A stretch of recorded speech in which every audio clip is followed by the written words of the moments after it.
ஆண்டவர் இரட்சகருமாகிய இயேசு கிறிஸ்துவின் இணையற்ற நாமத்தில் அன்பின் வாழ்த்துதலை நான் தெரிவித்துக் கொள்கிறேன். கர்த்தருக்குள் பிரியமானவர்களை, ஒரு புதிய நாளை தேவனாகிய கர்த்தர் நம் வாழ்க்கையில் நமக்கு கொடுத்திருக்கிறார். தேவனுக்கு நன்றி செலுத்தலாமாக. விசேஷமாக இன்றைய தினம் ஒரு பரிசுத்த ஓய்வு நாள். தேவனை துதிக்கும்படியாக கர்த்தர் கொடுத்திருக்கிற இந்த நல்ல நாளுக்காக நம்ம செபிக்கலாமே, நம்ம துதிக்கலாமே.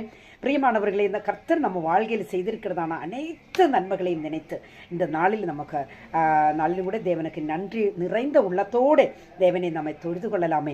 பிரியமானவர்கள், எத்தனையோ பேர் வாழ்க்கையில் வாழலாம் என்று நினைத்தவர்கள் வாழ்க்கையில் சமாதானம் இல்லாமல், நிம்மதி இல்லாமல் வாழ்ந்து கொண்டிருக்கிறார்கள். அநேகர் மரணப்பட்டு போனார்கள். வியாதியின் கட்டுகளினால் பாதிக்கப்பட்டவர்களாக அநேகர் ஹாஸ்பிட்டல் மட்டுமாக இருக்கிறார்கள். தேவனாகிய கர்த்தர் தாமே நம்மை கண்மணி போல பாதுகாத்து வழிநடத்தி இந்த நாளிலும் கூட சந்தோஷத்தோட தேவனை தொழுது கொள்ள கர்த்தர் நம்ம ஜீவனோடு வைத்துக் கொண்டதற்காக நன்றி செலுத்துங்க.